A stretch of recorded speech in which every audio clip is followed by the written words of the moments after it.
Silakan duduk Bapak Ibu saudara-saudara. Ya, saya mau tanya hari ini, siapa di antara kita yang gak punya tulang? Gak ada tulangnya, yuk siapa? Ada?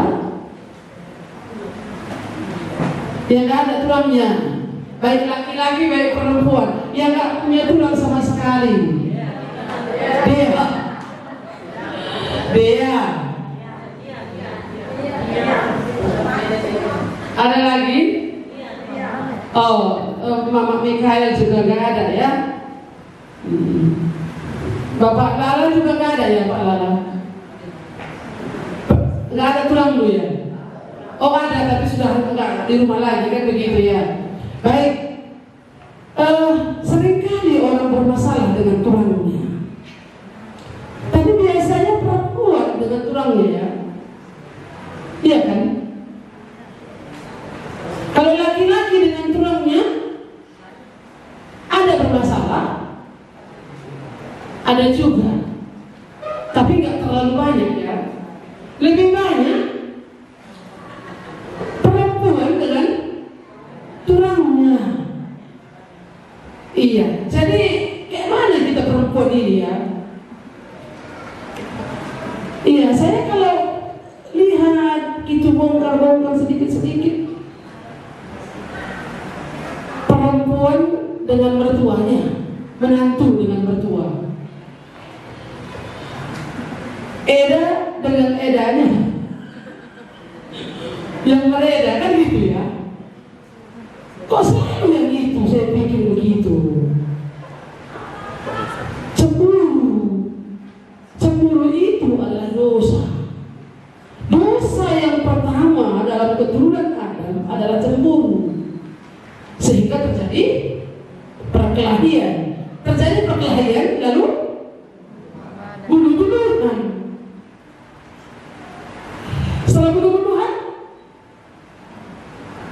kalau sekarang penjara, kalau dulu mengembara pergi. Iya. Jadi sebenarnya kalau seperti ini terjadi, nggak pernah akan mendatangkan damai sejahtera.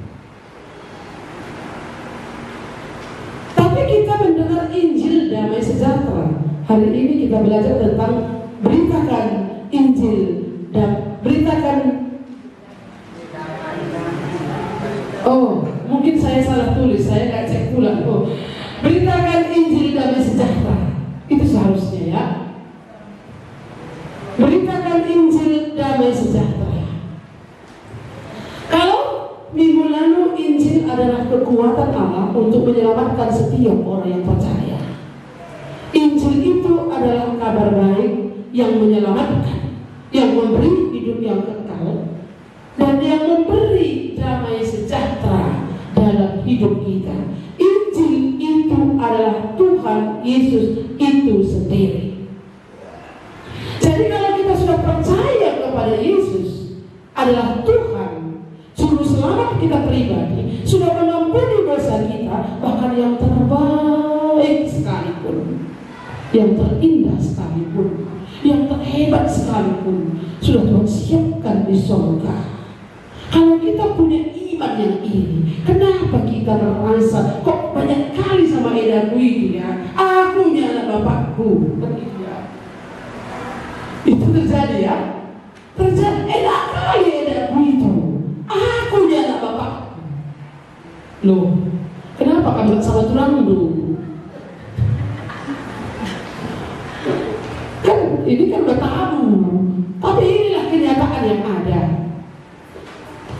Selalu cemburu dengan mertua, cemburu dengan edanya, tingin rawa nina, tulang nape eda nape ceritanya. Iya, guru apapun sama. Kalau enggak bertobat, suami yang menceraikannya. Iya kan? Iya, suami yang menceraikannya bisa. Kalau enggak bertobat, kalau enggak kenal Tuhan. Maka betapa bersyukurnya kita kalau mengenal Tuhan. Kalau kita mengenal Tuhan dan percaya kepadanya dan hidup di dalamnya, saya lagu yang tadi. Janjiku. Mana tadi lirik itu? Coba sebentar. Ini kasih sebentar. Saya senang kali dengan kata-kata ini tadi ya. Saya akan ulang-ulang kembali ini. Ku ikut kehendakmu, ku perlu anugerahmu, ku nyatakan janjiku kepadamu. Apakah pencipta lagu ini sudah bertobat? Saya tidak tahu. Tapi yang jelas kalau saya baca, kalau saya nyanyikan ini, Yesus kau kebenaran, Yesus menyelamatkanku, yang menyelamatkanku. Kau memberikan ku hidup dan pengharapan. Tuhan Yesus itu memberikan hidup dan pengharapan bagi kita. Kamu pernah hidup tanpa pengharapan? Pernah? Yuk, siapa yang pernah hidup tanpa pengharapan? Mati saja lah kalau begini. Hidup tanpa pengharapan. Sampai hari ini kan hidup tanpa pengharapan. Hidup tanpa pengharapan. Tapi kalau Tuhan sudah memberikan pengharapan baginya, ku ikut kehendakmu, ku perlu anugerahmu, ku nyatakan janjiku kepadamu. Kalau ku hidup bagimu. Ya, senang ya, indah kata-katanya. Kalau ku hidup bagimu, hatiku tetap menyembahmu. Dunia tak bisa menjauhkanku dari kasihmu. Kalau kau hidup lagi. Ku hidup lagi. Jadi kalau kita masih hidup hari ini, hidup bagi siapa? Hidup bagi siapa? Hidup bagi keluarga kita, hidup bagi istri, hidup bagi suami, hidup bagi anak-anak, hidup bagi komunitas kita, hidup bagi pekerjaan kita. Janjiku kepadamu, kalau ku hidup bagimu. Amin. Ya, ini yang perlu kita renungkan. Hidup bagi Tuhan gak cemburu. Hidup untuk Tuhan itu, hidup bagi Tuhan itu, kita tidak akan marah terus, gak akan kecewa, gak akan selingkuh, kan gitu ya. Gak akan kembali kepada dosanya yang lama. Kalau hidup bagi Tuhan. Iya. Baik, mari kita baca firman Tuhan hari ini. Efesus pasal 2, tema kita hari ini beritakan Injil damai sejahtera. Ya, kita lihat. Dipersatukan di dalam Kristus, itu judul yang dibuat oleh Lembaga Alkitab Indonesia. Dalam Alkitab kita, ayat 11 mulai, Efesus 2 ayat 11 sampai 22. Mari kita membacanya secara bergantian.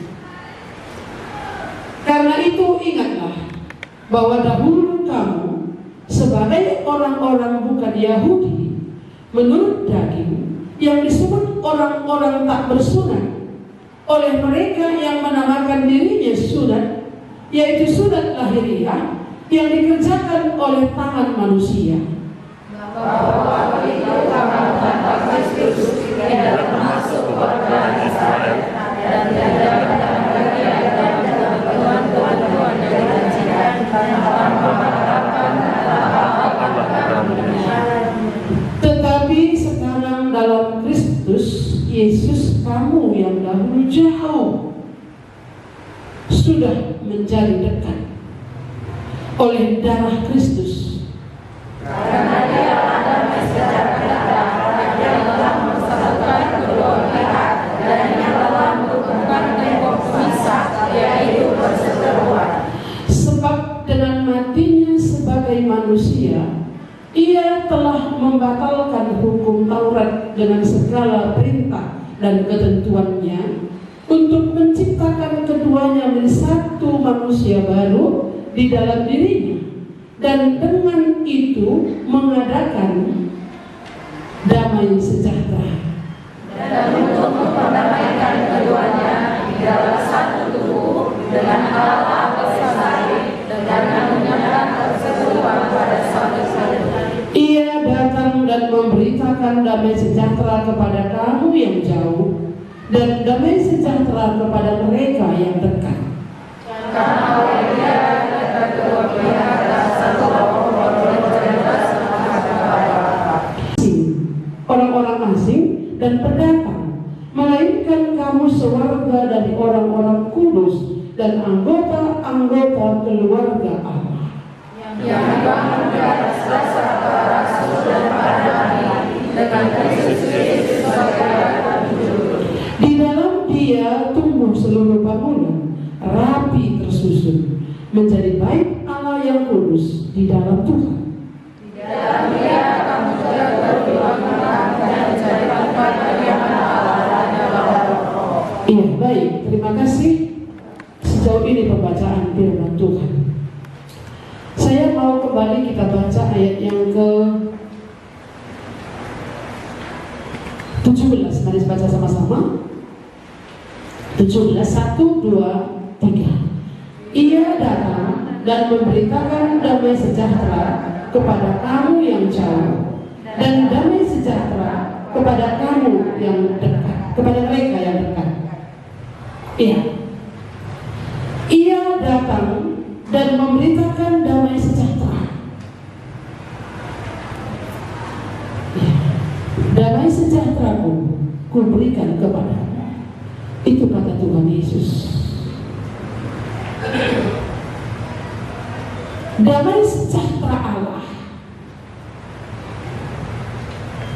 Iron itu bahasa Inggris. Irene itu bahasa Yunani. Salon itu bahasa Ibrani. Menjual-jual, membantu kerina. Horas apa? Salulutna. Itu bahasa suku kita.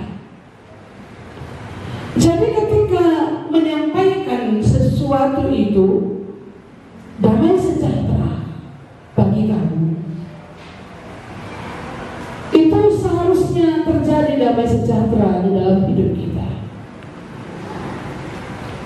Damai sejahteraku, kata Allah, dalam pribadi Tuhan Yesus, ku berikan kepadamu. Tuhan gak memberikan kepada kita hati yang keras. Sekalipun ada keras ketika berdosa, tapi ketika orang bertobat, ku angkat hati yang keras. Itu kata Tuhan. Tapi di kelas 29 berarti tidak peduli dengan Tuhan. Kalau kamu masih mengeraskan hatimu, berarti kamu gak percaya kepada Tuhan yang memberikan damai sejahtera yang berkuasa untuk mengangkat hati yang keras itu. Kalau keras hatiku ini, ku bilang sama Tuhan, kan gitu seharusnya. Tuhan keras sekali hatiku ini, sulit kali aku mengampuni dia. Apakah Tuhan kurang kekuatannya, kurang wibawanya, kurang kuasanya untuk mengangkat hati yang keras dalam hati kita ini? Coba saya tanya Bapak Ibu, saudara-saudara, kurangkah Tuhan berkuasanya? Tuhan punya kuasa nggak mengangkat hati yang keras? Punya. Kenapa tetap keras hati kita ini? Karena kamu mengeraskan hatimu. Ini yang terjadi. Waktu itu gini, sorry, iya, pagi daripada dulu lalu waktu itu dengan ibu orang juga kita. Karena ada orang gitu kan, dengan firman Tuhan keras sekali rasanya. Murid-murid juga waktu itu gitu udahlah pergi dan dia nggak sanggup kita mengikuti itu katanya. Iya, tapi saya berharap tidak seperti itu. Orang Efesus punya latar belakang, mereka hidup dalam kuasa kegelapan. Mereka hidup dalam penyembahan berhala. Mereka hidup dalam perzinahan. Mereka hidup dalam penyembahan kepada patung-patung. Itu latar belakang hidup orang Efesus. Tapi Tuhan ambil mereka. Banyak catatan Alkitab orang Efesus ini. Sampai kitab Wahyu pun masih tetap sana. Dibilang sama jemaat Efesus, kembalilah kepada kasihmu yang semula. Iya, kasih yang semula itu adalah berita Injil. Tidak lagi memberitakan Injil mereka. Mereka itu punya latar belakang kehidupan mereka yang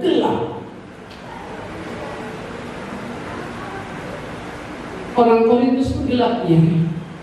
Coba orang Korintus itu ngeri kali ya, hidup dengan istri bapaknya,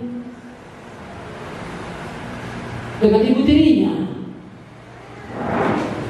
Perselingkuhan terjadi di sana. Sangat banyak latar belakangnya. Bahkan orang Efesus ini juga mengalami hal yang sama. Dosa perzinahan paling kental di antara mereka. Karena mereka adalah penyembah berhala. Mereka menyembah kepada Dewi Artemis. Kalau kita lihat pasal 2 ini, kamu dahulu sudah mati karena pelanggaran dan dosa-dosa. Mereka mati secara rohani. Mereka tidak punya hubungan dengan Allah, terputus hubungan mereka dengan Allah. Mereka mengikuti keinginan mereka keinginan dunia ini mereka ikuti. Maka suka hati mereka hidup. Inilah orang Efesus, latar belakang hidup mereka. Mereka hidup mengikuti penguasa kerajaan angkasa, roh-roh yang sedang ada dalam dunia, roh-roh kuasa kegelapan, mengikuti cara hidup dunia ini. Mau hidup dengan siapa? Mau hidup dengan suami orang? Mau hidup dengan istri orang? Gak masalah bagi mereka. Inilah latar belakang hidup orang-orang Efesus itu. Tapi ketika Tuhan menyelamatkan mereka, ketika berita Injil dibawa oleh Paulus ke sana, mereka mengalami damai sejahtera. Mereka dipulihkan, mereka diampuni, mereka bertobat, menerima Yesus sebagai Tuhan dan Juru Selamat mereka. Makanya kemudian setelah beberapa tahun kemudian ini, kalau surat Efesus ditulis ini sekitar tahun 60-an. Injil masuk ke Efesus itu sekitar tahun 50-an, 10 tahun kemudian. Ini KKR ini. Makanya perlu Bible camp. Jangan pikir-pikir Bible camp itu suka bisa disuang. Enggak. Supaya kita dibina kembali, supaya kembali roh ini menyala-nyala. Ini artinya, bukan kalau Bible camp ini di mana? Memang kalau kamu tidak punya persekutuan dengan Tuhan, tetapnya nanti akan jatuh ke dalam dosa. Tapi alangkah baiknya kalau ini kembali digali dan digali terus, diasah. Para babat itu kalau ada masa asah gimana kira-kira? Tumpul? Iya, sering kan pakai, makanya perlu diasah. Lah biasa, ini cap buaya campur ini. Begitu ya, paten ini. Gak usah diasah, nggak apa-apa, mau kering. Tetanusan kabarnya. Kenapa tetanusan? Berkarat sudah nggak pembahasan lagi. Iya, iman itu juga perlu diasah kembali. Maka 10 tahun lebih kurang 10 tahun lebih ini, kembali Paulus menyurati kampung ini, kota ini, Efesus kembali. Apa katanya? Dalam ayat 11 itu kita lihat di sana, karena itu ingatlah bahwa dahulu kamu sebagai orang-orang bukan Yahudi menurut daging. Orang Efesus bukan orang Yahudi.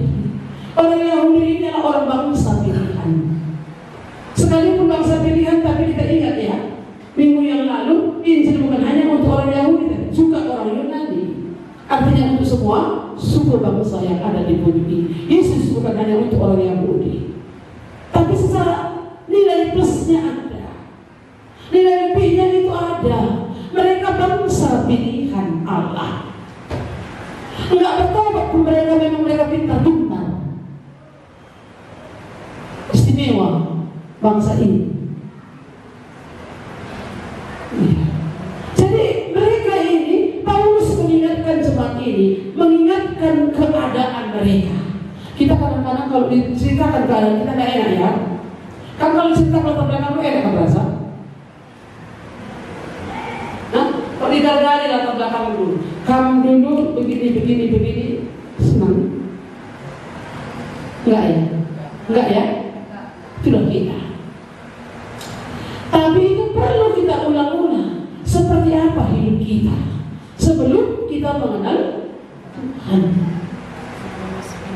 Mama Esther tadi bilang, saya latar belakang saya pemarah. Pasti nanti muncul ini semua situasi hidup kita ini akan menghadapkan kita untuk menjadikan kita marah kalau kita enggak bertobat dalam hal ini. Banyak orang sudah mengaku percaya Tuhan Yesus tapi tidak bertobat. Langsung mau kita bilang ya kan? Orang yang sudah mengaku percaya banyak ya, tapi tidak bertobat. Dari jenis-jenis dosa yang tidak bertobat mereka. Oke, kita lihat apa kata Paulus kepada jemaat di Efesus. Bagaimana latar belakang hidup mereka, keadaan mereka. Ingatlah, ingatnya gue. Bapak ingatlah. Dulu kamu tinggal di sini, kan gitu kira-kira ya. Sering dulu kita makan mie apa? Indonesia dan pakai Medan Jaya. Ada yang orang nyamuk ya terus mah. Iya itu dulu. Tapi ingatlah dulu kamu dipanggil, dijemput sama Bapak Johnson ke Bulukumpan supaya sekolah di Kuala ini. Supaya sekolahkan di Kuala ini. Dalam hati Bapak Johnson itu supaya anakku ini mendengar Injil. Saya ingat dulu gila mereka tujuh. Pernah ya sedih Bapak Joni ini. Bu, ini berbangkai ini. Telu mereka lagi kalau edah kumulu kumpal. Telu udah cerai. Iya itu kata Bapak John. Tapi bersyukur Mama Nana kembali dipulihkan. Itu oleh karena anugerah Tuhan. Jadi kalau kami ingat diri siapa kamu sebenarnya, diambil Tuhan dari orang yang berlumpur-lumpur itu, dibersihkan oleh Tuhan. Ini yang harus disyukuri. Orang Efesus itu ingatlah bahwa dahulu kamu sebagai orang-orang bukan Yahudi menurut daging, yang disebut orang-orang tak bersunat oleh mereka yang menamakan dirinya sunat. Orang-orang Yahudi terkenal dengan sunatnya.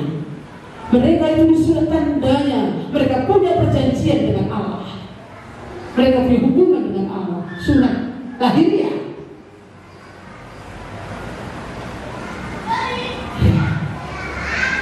Ini tandanya. Tapi orang-orang yang suka bersunat seperti kayak orang kafir. Kafir ini. Iya kan? Orang lain bilang begitu kan? Orang Batak kafir katanya. Orang Batak itu sebutan mereka. Orang apa lagi katanya?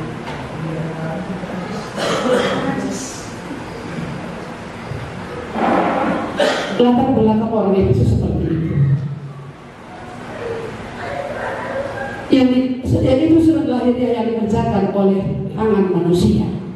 Bahwa waktu itu kamu tanpa Kristus,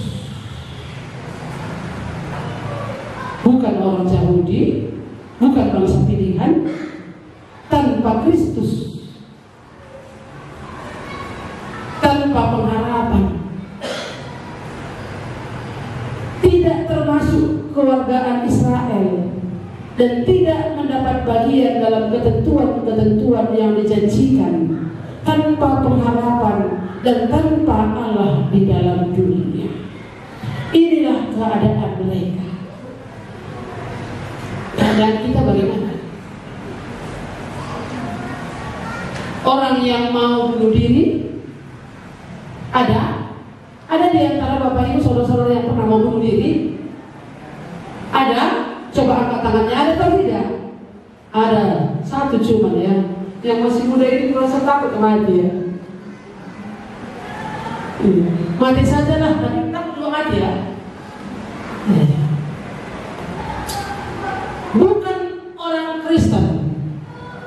Latar belakang kita bukan orang Kristen, bukan orang yang percaya kepada Yesus. Siapa yang sejak lahir dia bukan orang Kristen? Saya satu, lahir bukan orang Kristen. Banyak ya. Kamu lahir benar-benar itu Kristen, kelangkatan. Oke. Apalagi katanya ini? Tidak mendapat bagian dalam ketentuan-ketentuan yang dijanjikan, tanpa pengharapan, tanpa Allah di dalam dunia. Minggu dahulu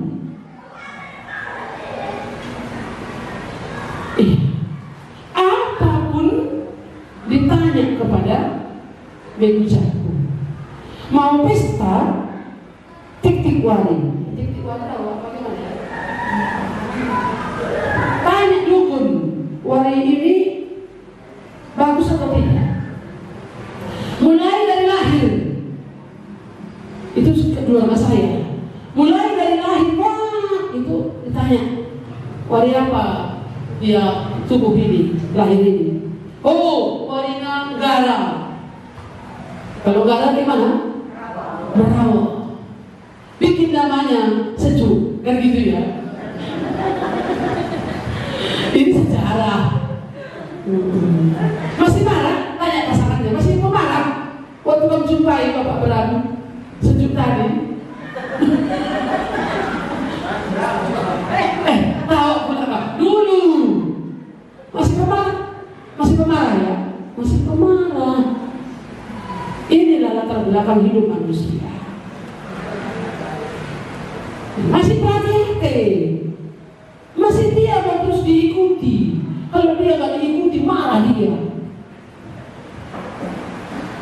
Latar belakang hidup kita tadi seperti itu. Yuk, 13 kita lihat. Tetapi sekarang di dalam Kristus Yesus, kamu yang dahulu jauh sudah menjadi dekat. Dulu saya ini tidak mengenal Kristus Yesus. Dulu ibu saya itu bilang nama Yesus pun nggak tahu. Dulu saya ini tanpa pengharapan dalam dunia. Nama pun menjadi masalah dalam hidupku ini. Kan nggak berdamai aku dengan diriku. Nama pun nggak menjadi bermasalah. Mencipta pokok gelarku. Itu pun masalah. Inilah orang berdosa ini dah kotor otak ini. Memang bisa tidak dibuatnya. Ini kehidupan manusia yang lama. Tapi sekarang dalam Kristus Yesus, kamu yang dahulu jauh sudah menjadi dekat dalam Kristus oleh darah Kristus ini. Karena darah Tuhan Yesus sudah tercurah di kayu salib itu di Bukit Golgota. Apa lagunya? Darah Yesus hapuskan dosaku. Darah Yesus sembuhkan kita. Sembuh, ya. Kalau memang darah Tuhan Yesus benar-benar sudah tercurah dan memang benar-benar dan memang menyucikan hati saudara, sembuh kita. Udah bisa kita terima Yesus itu dalam hidup kita. Sudah kita bisa percaya kepadanya. Tuhan, Engkaulah pengharapanku, Engkaulah gunung batu. Pada Tuhan masa depanku. Mau beli hande? Kamu lagi minta handenya? So bilang kata Tuhan deh buat hande ya. Syukur gak apa-apa lagu dulu. Hah? Apa lagunya? Kalau gak kenal Tuhan, yuk saya tanya dulu Bapak Ibu. Hah? Anggur merah? Gimana lagu anggur merah itu? Gimana lagu anggur merah? Hah?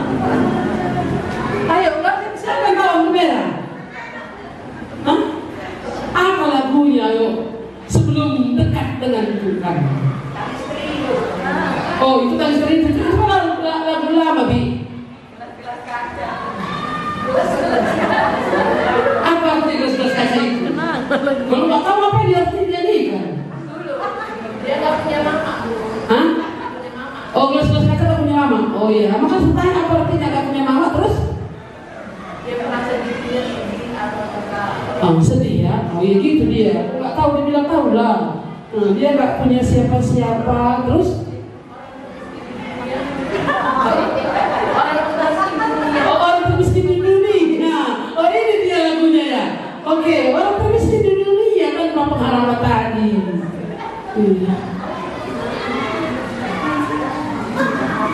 Jadi dahulu, ya tanpa pengharapan.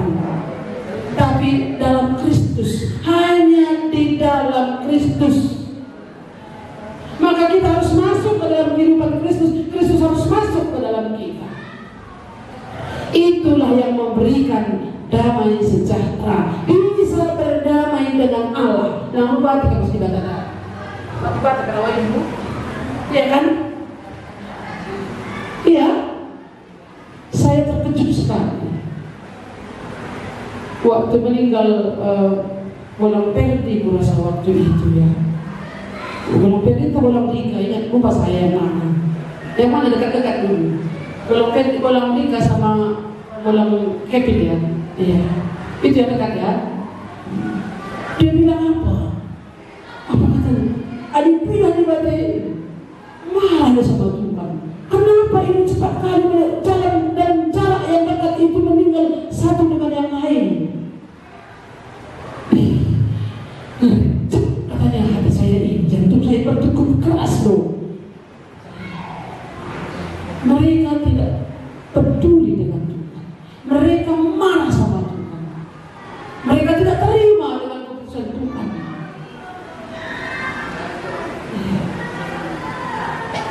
Ini adalah orang yang jauh, tidak mau dekat dengan Tuhan. Inilah latar belakang manusia. Apapun latar belakang hidup saudara, kalau mati rasanya nggak dekat dengan Tuhan, lagunya lagu aneh-aneh.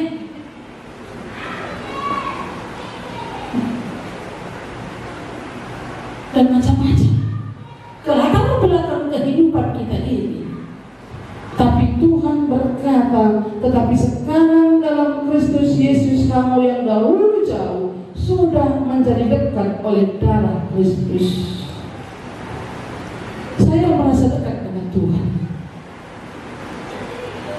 Meriah dan ibadah Allah. Kamu meriah kamu bertuhan atau tidak?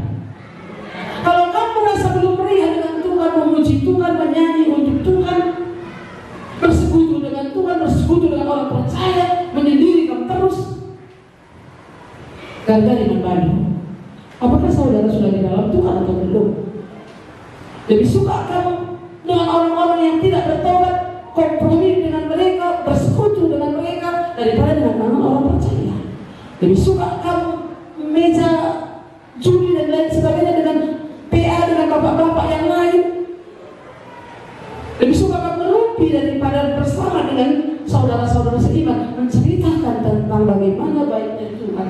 Mari dikoreksi diri kita. Sudahkah kamu bersama dalam Kristus? Sudahkah kamu dekat dengan Tuhan? Ya, karena Dialah damai sejahtera kita yang telah mempersatukan kedua pihak dan yang telah merubuhkan tembok pemisah, yaitu perseteruan. Dulu orang Yahudi tidak mau bersahabat dengan non-Yahudi. Orang Samaria nggak mau mereka bersahabat dengan orang Samaria. Mereka menganggap seolah-olah seorang Yahudi itu di atas. Jangan-jangan kita memang bukan menganggap kita di atas, kita menganggap bukan hanya di atas secara rohani, tapi secara ekonomi, secara pengalaman. Kita nggak mau bergaul dengan orang-orang yang lebih rendah. Orang muda, mari sampaikan hal ini. Siapa yang mau bergaul kawanku? Apa sih saya harus beri anda tere? Lalu kita tere itu kan gitu ya? Iya. Dahulu kamu itu siapa? Kalau bisa saya ingat tere ini, alangkah hebatnya kuasa Tuhan dalam hidupnya. Mama bila dia tere ini. Iya, waktu kan lahir mama lu gak dia bengkak. Dia stres. Iya kan mamanya? Iya. Ini hidup kita yang dahulu. Jadi kalau mengingat yang dahulu itu betapa kotornya kita, betapa terbelakangnya kita, oleh karena anugerah Tuhan. Kamu cantik hari ini, kamu sekolah hari ini, itu karena kemurahan Tuhan. Kalau aku sudah diselamatkan, kalau aku sudah Yesus kebenaran yang menyelamatkanku, aku berjanji kalau aku hidup bagimu. Itu seharusnya. Siapa rupanya kita?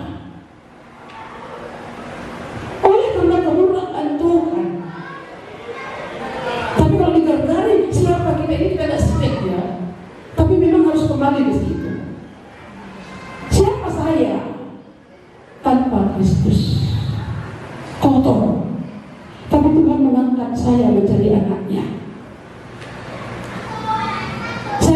Tuhan mempercayakan saya untuk beritakan Injilnya. Itu oleh karena Tuhan. Latar belakang boleh saja seperti apa, kotornya minta ampun gak masalah latar belakang, karena itu memang kita. Tapi harus kita sadar dan mau bertobat. Kalau nggak bertobat, ini akan jolok, dosanya akan jolok. Iya betul. Apa dosamu yang paling besar? Perzinahan. Kalau kamu nggak bertobat, nggak menyelesaikan ini dengan sungguh-sungguh, jolok sampai anak kamu dulu, sampai anak cucu nanti akan kesana kelihatan. Sehingga dunia katakan apa? Oh, orang kenapa berada begini? Itu kata orang kan? Iya, mari kita putuskan itu, selesaikan itu. Ya.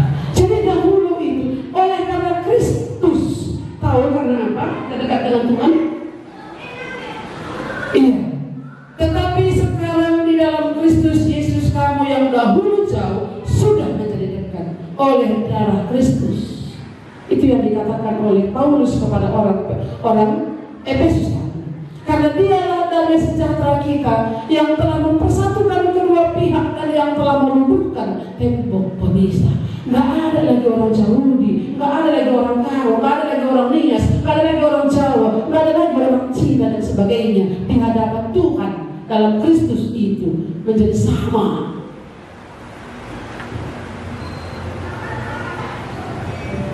Sebab dengan matinya sebagai manusia, ayat 15 mari kita lihat. Sebab dengan matinya sebagai manusia, ia telah membatalkan hukum Taurat. Mari lihat Alkitab kita, atau lihat dalam ayat di depan.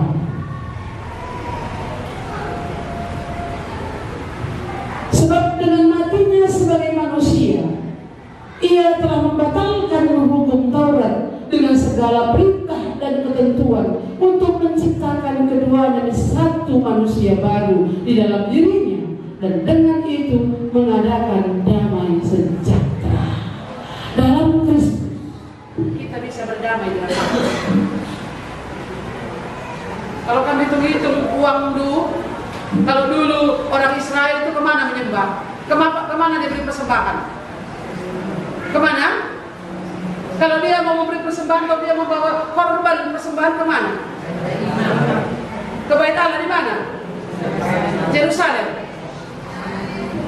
Iya kan? Kalau hari ini suka disuruh ke Yerusalem di mana? Ada uang budak? Hah? Dan kalau gitu gimana? Kalau hari ini kita disuruh ke Yerusalem, membawa korban persembahan supaya dosa diampuni.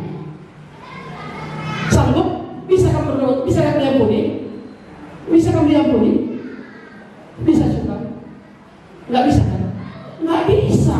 Kalau disuruh kamu bayar seperti orang Katolik zaman dahulu, pakai surat pengampunan dosa, pakai uang. Berapa uang itu? Cukup untuk membayar dosa itu? Lunas? Nggak akan bisa lunas.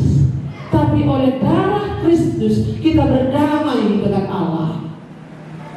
Kapanpun kita mau berdoa, dimanapun kita mau bersekutu, dimana kita mau berdoa kepada Tuhan, dimana kita bisa memanggil Dia Bapa.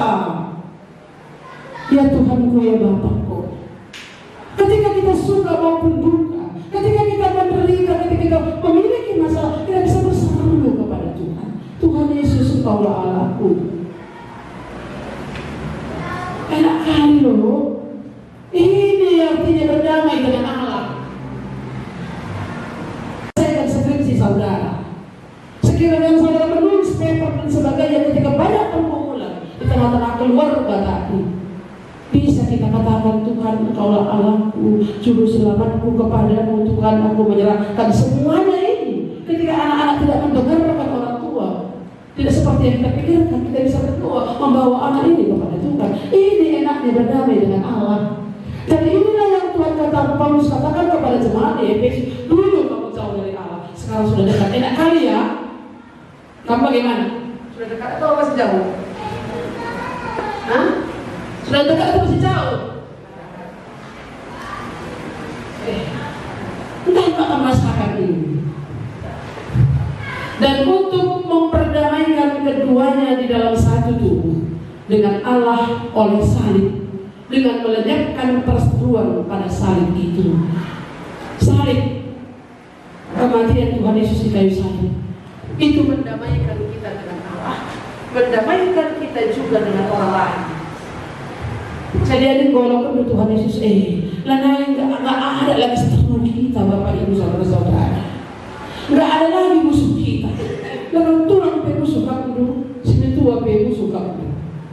Ini mengerikan sekali. Mari sebagai orang percaya, ini dalam berdamai dengan orang lain, berdamai dengan Tuhan, merasa dekat dengan Tuhan, punya persekutuan dengan Tuhan, punya hubungan dengan Tuhan. Tuhan rai, sendu Tuhan rai. Harta Tuhan, karena Tuhan yang menitipkannya sama kamu. Anak milik Tuhan. Ini kalau kita memang punya Tuhan, semuanya adalah milik Tuhan.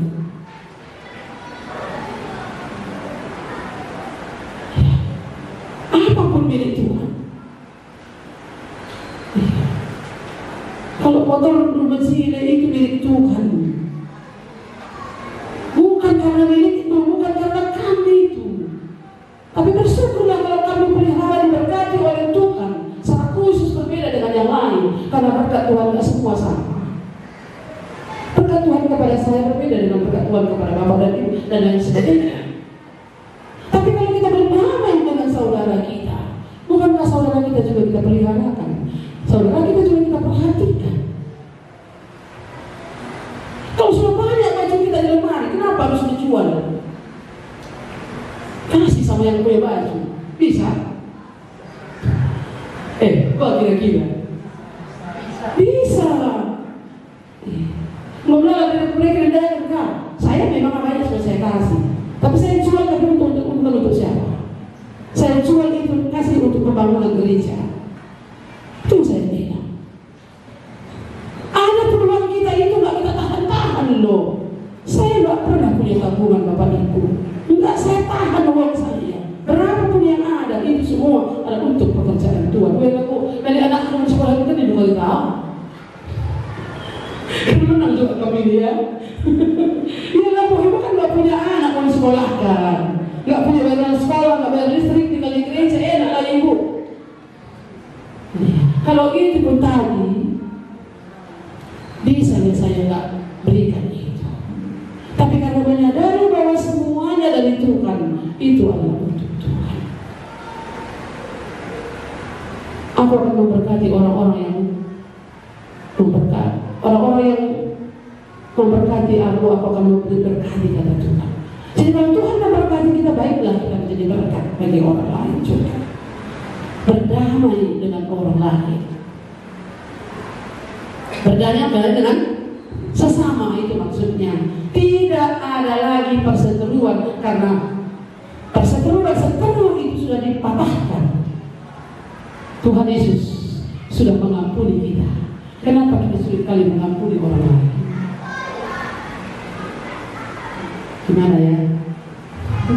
Ini mari kita bongkar ya kita. Yuk, ayat berikutnya agak lama ini. Ia datang dan memberitakan damai sejahtera kepada kamu yang jauh. Yang jauh tadi maksudnya apa? Yang bukan orang Yahudi, yang tidak punya pengharapan, orang-orang yang tidak diperhitungkan, tidak memiliki Tuhan Yesus.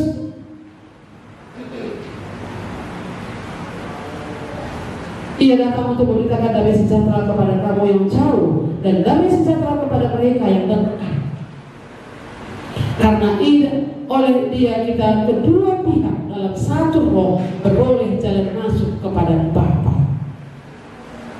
Saya dengan Mama John itu sudah berdamai oleh karena darah Kristus. Satu roh saya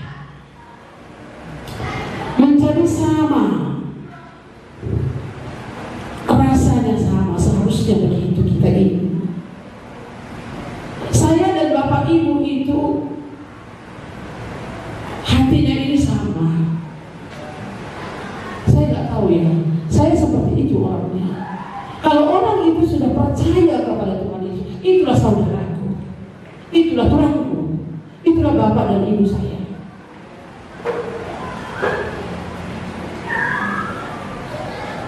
Bapak ibu yang dikasihi oleh Tuhan, kalau untuk kemenangan saya yang tidak mengenal Tuhan, saya nggak pernah kasih uang 500.000 sama dia, nggak pernah. Sama orang keponakan saya dia, nggak pernah. Tapi kepada anak-anak Tuhan lebih dari itu pun saya siap. Ini saudara, sudah diperdamaikan oleh Allah, aku dengan dia. Lalu satu lagi, berdamai dengan diri sendiri. Jadi orang Efesus tadi tidak berdamai dengan Allah, tidak berdamai dengan orang lain, tidak berdamai dengan diri sendiri. Itulah keadaannya. Dan itu juga keadaan kita sebagai orang berdosa. Tidak berdamai dengan Allah, nggak bisa menerima Tuhan dalam hidupnya.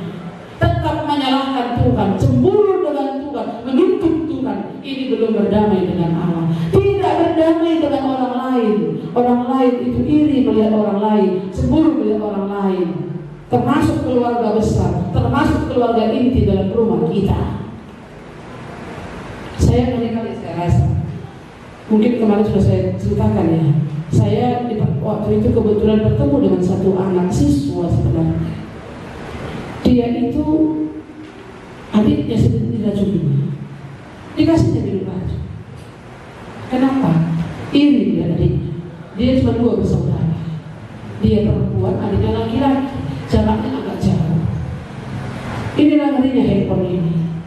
Kalau adikku ini gak ada, kan aku sendiri yang pegang handphone ini. Kalau adikku ini gak ada, kan aku gak dimarahin mamaku, aku kan dimanja. Aku gak jaga adik. Datang iblis. Mama saya jadi begitu. Belumnya mati yang kita.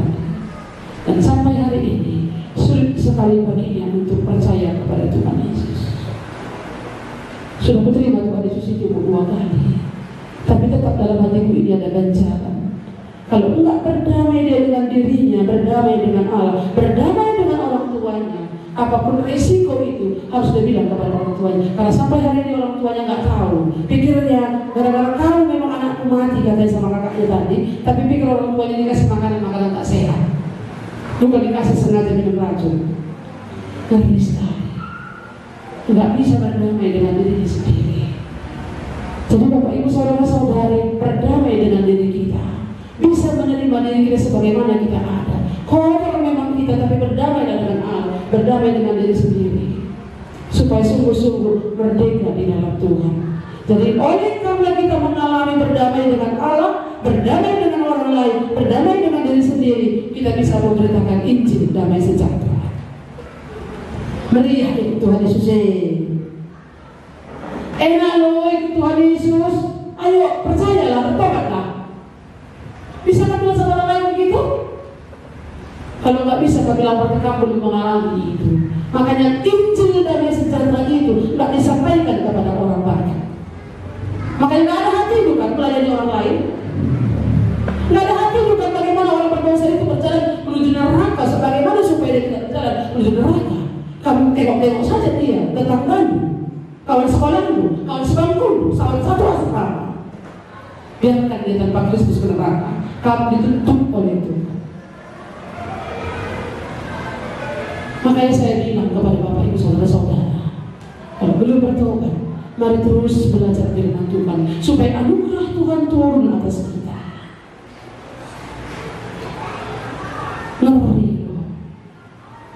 Injil damai sejahtera harus diberitakan. Saudara harus jadi pemberita. Tapi kalau saudara belum mengalami damai sejahtera, bagaimana saudara bisa menyampaikan berita itu kepada orang lain? Kalau kita sudah merasakan enaknya SOT, segar, baru kita bilang, oh enak itu enak, mari, ayo minum kita. Tapi kalau nggak pernah kita rasakan itu, nggak tahu kita. Kalau kita sudah merasakan damai sejahtera yang daripada surga itu, daripada Tuhan Yesus itu, memerintah dalam hidup kita, menguasai hidup kita, akan menyala-nyala. Roh itu tidak akan tenang. Anak kita pun masih kecil, tetap kita layani. Kita berikan waktu kita untuk anak-anak kita tadi. Itu seharusnya yang terjadi dalam hidup kita. Bapak Ibu saudara-saudari kasih Tuhan, beritakanlah Injil damai sejahtera. Itu tugas semua orang. Injil itu adalah kabar baik. Injil itu adalah keselamatan. Itu harus disampaikan kepada semua orang. Karena kalau mereka tidak diselamatkan, mereka pasti akan ke neraka. Paulus mengingatkan jemaat Efesus karena latar belakang mereka dulu penyembah berhala. Beberapa tahun kemudian Paulus kembali ingatkan, kamu harus menyampaikan damai sejahtera Allah yang kamu terima itu kepada orang lain. Hari ini juga kepada kita, supaya kita pun memberitakan Injil damai sejahtera itu kepada orang lain, supaya mereka pun mengalami damai sejahtera, supaya mereka pun berjuang-juang, supaya mereka pun itu mengalami damai sejahtera. Ini firman Tuhan. Mari kita berdoa.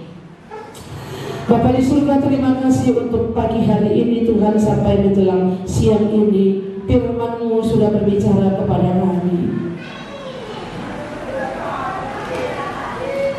Jemaat Efesus memiliki latar belakang hidup yang begitu kotor, begitu gelap. Mereka penyembah berhala. Mereka hidup dalam dosa perzinahan. Tapi Tuhan mengasihi mereka. Berita damai sejahtera disampaikan kepada mereka. Berita Injil disampaikan kepada mereka. Keselamatan, pengampunan dosa disampaikan kepada mereka. Mereka bertobat. Paulus mengingatkan ini supaya mereka pun sebagai orang-orang yang sudah mengalami damai sejahtera daripada Allah itu kembali bisa dipakai oleh Tuhan memberitakan Injil damai sejahtera itu. Tuhan, inilah kami sebagaimana kami ada. Engkau melihat kami dari surga.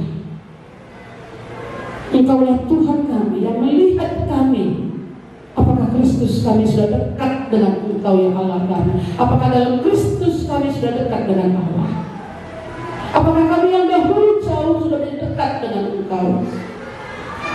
Kalau kami sudah dekat dengan Tuhan, baiklah kami memberi diri kami menjadi alat Tuhan, memberitakan Injil damai sejahtera itu, supaya damai sejahtera yang kami alami itu bisa dialami oleh saudara-saudara kami. Terima kasih Tuhan Yesus, terpujilah Engkau. Dalam nama-Mu kami berdoa dan mengucap syukur. Amin. Kita nyanyi sekali lagi lagu yang tadi ya, saya senang kali lagu.